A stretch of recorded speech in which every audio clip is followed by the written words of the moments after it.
Oke, kembali lagi kita lanjutkan ke prosedur pemilihan variabel. Nah, oke, next. Nah,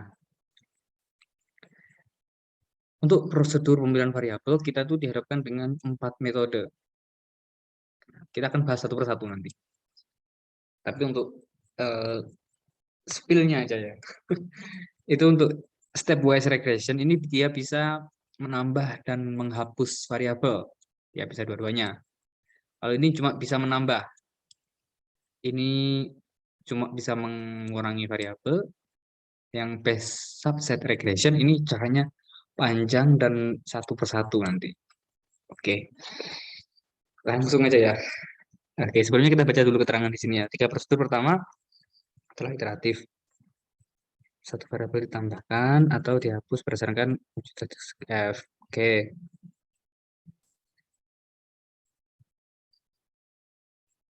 Jadi dia pakai uji statistik F. Atau pakai nilai p-value juga bisa sih sebenarnya. Nah, ini yang prosedur keempat ini memang agak susah ya, karena dia nanti akan membandingkan variabelnya tuh satu persatu gitu. Waktunya agak lama sih untuk variabel untuk metode yang keempat, yang base subset. Nah, ini kita akan masuk ke yang pertama dulu. Nah, karena di sini yang dibahas pertama itu yang stepwise regression ya. Kita akan coba dulu pakai yang backward. Karena yang stepwise ini agak rumit. Oke, kita langsung lompat dulu ke backward. Nah, di sini di backward, prosedur ini dimulai dengan model regresi yang mencakup semua variabel independen yang ingin dipertimbangkan oleh pembuat model. Jadi di sini sudah ada ininya, sudah ada persamaannya. Y sama dengan B0 plus X1, X2, B1, X1 ya, sorry. Dan seterusnya ya. Sudah ada ininya, yang awalnya itu, untuk prosedur backward ini. Jadi persamaannya sudah ada. Kemudian, prosedur ini mencoba untuk menghapus satu variabel pada satu waktu dengan menentukan apakah variabel yang paling tidak signifikan. Ini ingat, yang paling tidak signifikan. Kalau yang paling tidak signifikan, berarti dia itu yang alfa, yang p-value-nya itu kurang dari alfa atau yang lebih dari alfa. Ya, dia itu bakalan milih yang p-value-nya itu lebih besar dari alfa. Dan dipilih yang paling gede. Nah, memilih variabel yang paling tidak signifikan. Artinya dia itu memilih yang nilai p-value-nya itu paling besar. Saat ini dalam model dapat dihapus karena p-value-nya lebih besar dari nilai yang ditemukan atau nilai default. Nih, ada penjelasannya sebenarnya. Setelah suatu variabel telah dihapus dari model, variabel tersebut tidak dapat masuk kembali pada langkah berikutnya. Nah, di sini dia itu cuma bisa menghapus. Tadi aku bilang ya, dia cuma bisa menghapus, tidak bisa menambahkan. Nah, ini tidak dapat masuk kembali ke langkah berikutnya. Nah, ini kayak flowchart-nya, flowchart sial atau sia. Kalau kalian masih ingat. Oke, kita akan beralih ke Excel. Ini udah aku buatin Excel ya untuk metode yang backward. Ini gimana ya? Ini aku kata aja lah ya. Eh, salah lagi.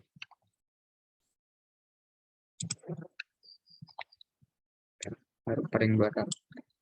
Oke, jadi kita diberi, misalkan ini ada contoh soal ya. Soalnya seperti ini. Kita disuruh menguji eh, mana-mana variabel yang harus dimasukkan ke persamaan. Jadi di sini awalnya dia itu sudah punya persamaan. Jadi sama dengan B0 plus B1X1 plus B2X2 plus B3X3 plus B4X4.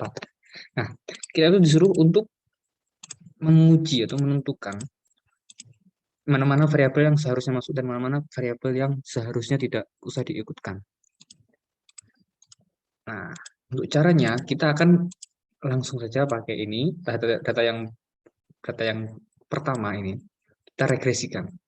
Ya, pakai data analysis, oke. Terus kita pilih regression seperti biasa. Kita masukkan Y. Nah, kita masukkan X, kita masukkan semuanya ya.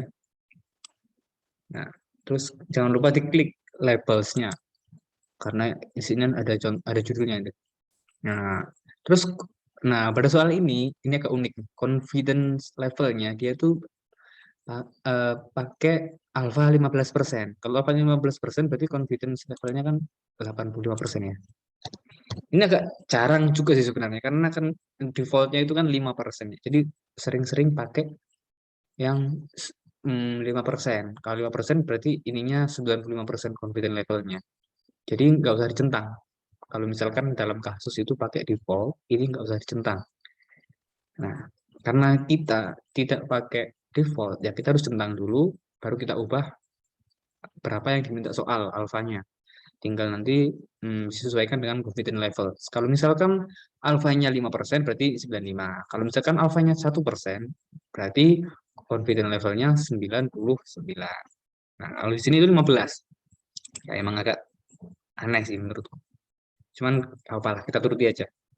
Terus ke new worksheet ya, biar nanti nggak ribet di sini. Sebenarnya di output ring sini juga bisa, mau taruh sini hasilnya juga bisa. Cuman agak rapi gitu. Ya. Tapi kalau mengerjakan UAS ya nggak penting sih rapi enggaknya. Nah, terus tinggal dipencet oke. Gitu ya. Nah, ini aku cancel. Nah, ini aku udah buat hasilnya di sini. Ini hasil dari yang pertama tadi. Kita akan langsung fokus ke bagian p-value, teman-teman. Kita langsung lihat ke p-value ini. Sesuai dengan kaidah metodenya, untuk backward, ini kita bakalan pilih p-value yang paling besar, yang artinya dia paling tidak signifikan. Nah, ini kalau datanya cuma sedikit, gampang sih nyari yang paling besar.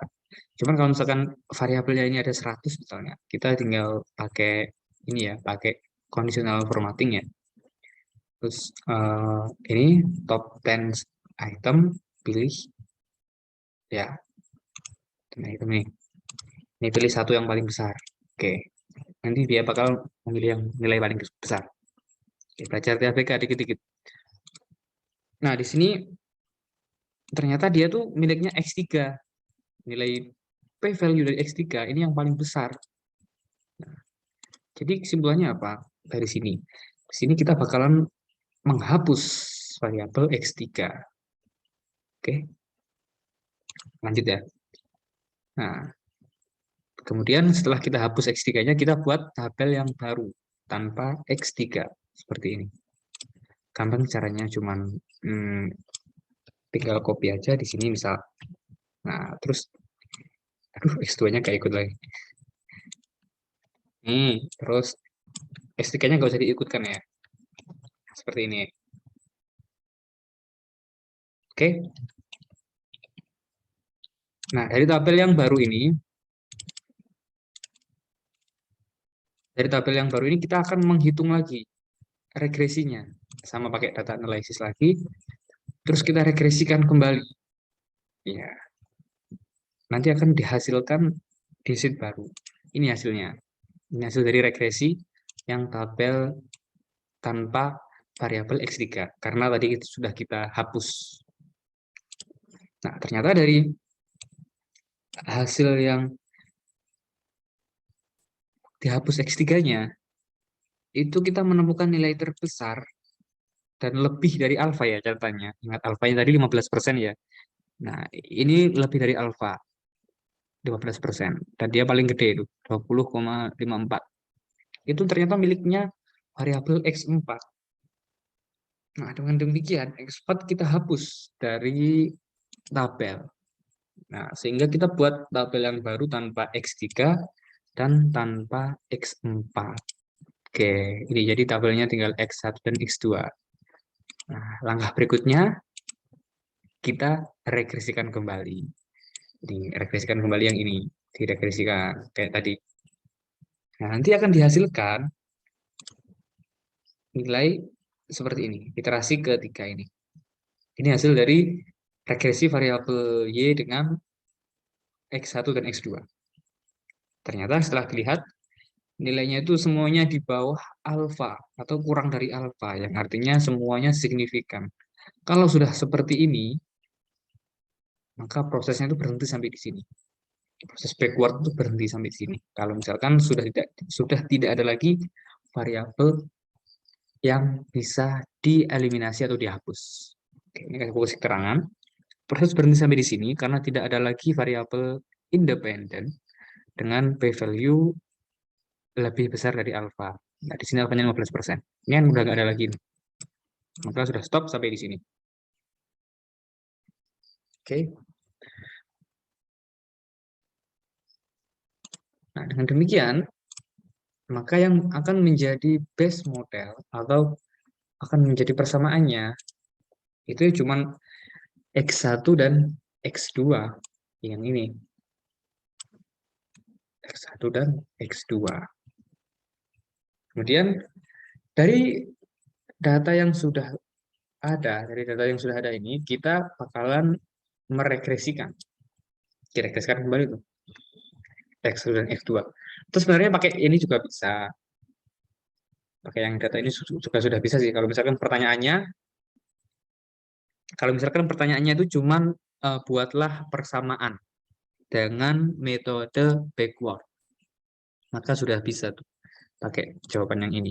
Tinggal dimasukkan kan Y sama dengan 52,577 plus 1,468 X1 plus 0,662 X2 gitu.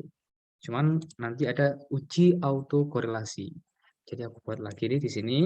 Ini yang model terbaik ya. Jadi yang bakalan kepilih itu cuma X1 dan X2.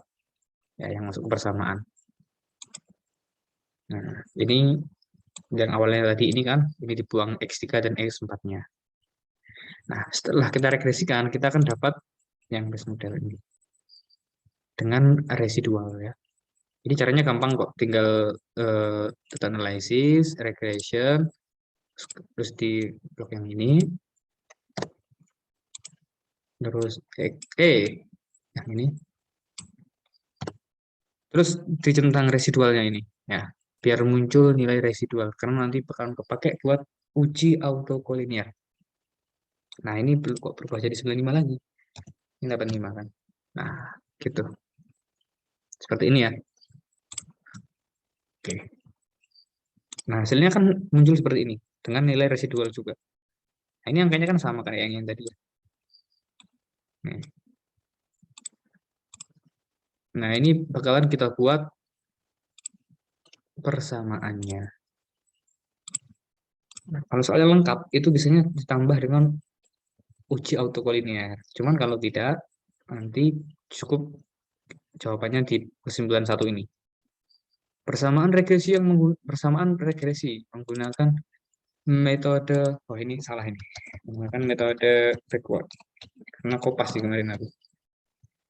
Backward adalah Y sama dengan 52,577 plus 1,468 X1 plus 0,62 X2. Ini persamaannya seperti ini hasilnya.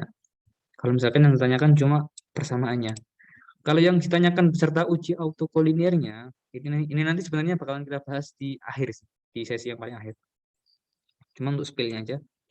Nah, ini kan kita bakal cari ini, terus cari uji autokolinearnya. Cuman kita fokus dulu aja ke yang kesimpulan satu ya, untuk mencari persamaan regresinya terlebih dahulu. Oke, jadi selesai ya untuk backward ini cukup gampang, caranya seperti itu ya. Yang pertama, dari tabel yang diberikan soal itu kita regresikan semuanya, semua variabelnya. Nanti didapatkan yang terbesar langsung jadi eliminasi atau dibuang.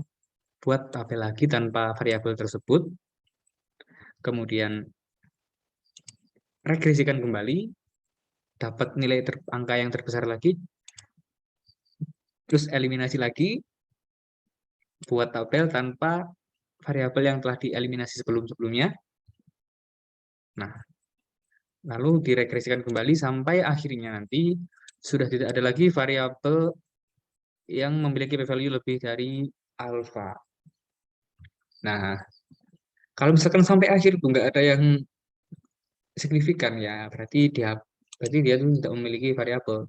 Ya, ya persamaannya cuma nggak ada persamaannya. Oke. Atau kalau misalkan di awal-awal ini sudah tidak ada lagi, misalkan sudah nggak ada nih dari awal. Dari awal di sini tuh sudah 0, 0, 0, semuanya kurang dari alfa semua ya berarti seluruh variabelnya itu seluruh variabelnya berarti memiliki pengaruh signifikan. Artinya ini model persamaannya ini udah benar. Itu kalau misalkan di langkah yang pertama atau di step yang pertama ini sudah kurang dari alfa semuanya. Oke, selesai untuk yang backward. Nah, kita lanjut dulu ya di tahap yang berikutnya atau di metode yang lain, yaitu metode forward. Ya, aku lanjutin, sebentar ya di forward. Nah, di sini disebutkan kalau prosedur ini sesuai dengan stepwise. Nah, tapi kita belum bahas yang stepwise ya. Jadi ini diabaikan dulu. Mungkin kalau ibunya ini dia bahasnya dari atas, dari stepwise. Kita kan bahasnya dari bawah. Nih, kita fokus saja yang bawah ini. Prosedur ini menambahkan satu variabel independen dalam satu waktu apabila dapat dicapai pengurangan signifikan dari error sum of square. Ini caranya agak rumit guys kalau kayak gini. Cuman kita bisa menggunakan cara yang lebih simpel ya. Intinya di sini yang forward ini dia itu cuma bisa menambahkan variabel. Ingat kalau yang backward tadi kan dia itu cuma bisa mengurangi variabel. Nah, kalau yang ini dia cuma bisa menambahkan variabel. Dengan demikian awalnya berarti persamaannya itu nggak ada variabelnya atau belum ada persamaannya ya. Cuma y sama dengan p0 kali ya. Nah, belum ada ininya, belum ada persamaannya. Jadi nanti kita tuh bakalan menambah-nambahkan gitu. Mana-mana yang dia itu signifikan, punya pengaruh signifikan. Oke. Nah, ini ada stepnya ya. Nah, kita kembali lagi ke Excel untuk metode yang forward.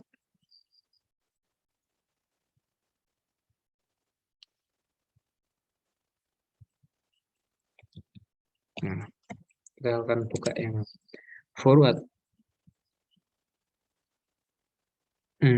Mana nih forward? Kok nggak ada? Bentar, bentar.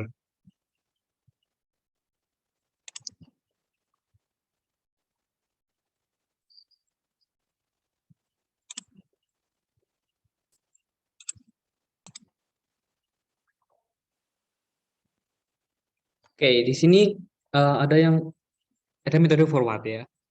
Untuk datanya kita masih sama, pakai data yang tadi. Nah, sekarang tinggal cari tuh. Kita regresikan dengan metode forward. Yang langkah pertama itu masih sama kayak yang tadi. Masih dengan diregresikan semuanya. Nah, dihasilkan hasil seperti ini. Tapi bedanya di sini, kalau tadi kan dipilih yang paling gede, dipilih yang paling besar p-value-nya, atau dipilih yang paling tidak signifikan, itu tadi. Kalau sekarang, untuk metode forward, ini kita pilih yang paling kecil. Nah, kita pilih yang paling kecil, atau kita bisa katakan yang paling signifikan. Nah, di sini ternyata yang paling kecil itu X1. Ini dapat tuh X1. Ini caranya juga gampang ya, pakai conditional formatting kalau misalkan ada yang belum tahu. Terus ini yang bottom nih. Bottom dan item. Oke. Dapatkan X1. Nah, kalau dapat X1, kita tambahkan tuh X1-nya ke persamaan. Nah, udah gitu aja. Kemudian kita cari lagi. Karena X1-nya sudah kita tambahkan, kita keluarin dari tabelnya. Ini udah dikeluarin kan? Kita regresikan kembali sisa-sisanya. Nah, ini ada X2, ada X3, dan X4. Kita regresikan. Nah, dapatlah ini. Dapat nilai p-value-nya yang paling kecil ternyata adalah miliknya X3. Nah, ada X3. Dengan demikian kita tambahkan X3-nya ke persamaan. Oke, sekarang kita udah dapat yang kita tambahkan itu X1 dan X3. Berarti sisanya tinggal X2 dan X4. Nah, dari sini kita regresikan kembali. Kita regresikan, kita lihat. Nah, ternyata dari sini tuh nggak ada nilainya yang kurang dari alfa. Oke. Jadi kalau sudah nyampe sini, itu nggak perlu lagi dipilih yang terkecil. Karena dia tidak ada yang berada di bawah alfa. Kalau misalkan dari sini ya, dari sini tuh semuanya itu di bawah alfa. Ya kita tetap akan memilih yang paling kecil. Kayak ini nih misalnya. Ini kan semuanya kurang dari alfa nih. Nah, kita bakal pilih yang paling kecil ya. Tapi kalau misalkan sudah sampai ke yang kayak gini, terus nggak ada yang di bawah alfa semuanya, ini ya berarti prosesnya itu berhenti sampai di sini.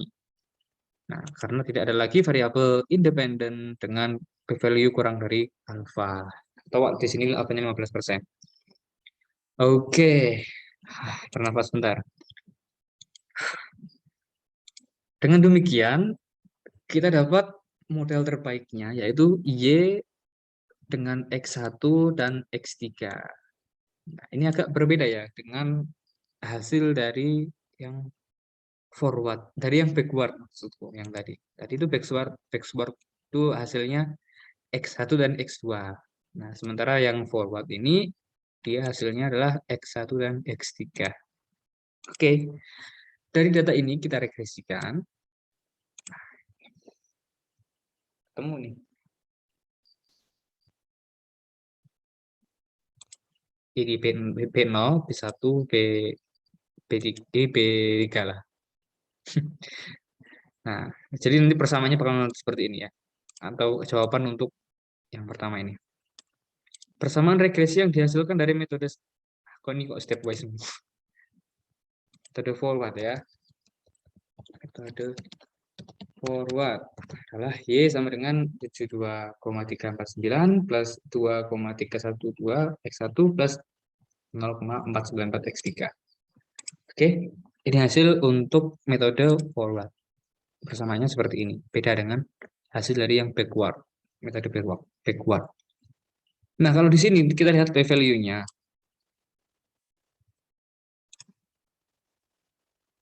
Nah, dia tuh lebih dari, ternyata dia tuh di sini lebih dari 15%. Nah, itu gimana? Ya, karena ini metode forward dan dia cuma bisa menambahkan, tidak bisa membuang variabel ya. Jadi karena X3-nya ini telah kita tambahkan, dia tidak bisa dibuang. Nah, ini kelemahannya untuk metode forward. Dia coba bisa menambahkan, tapi setelah ditambahkan dia tidak bisa dibuang.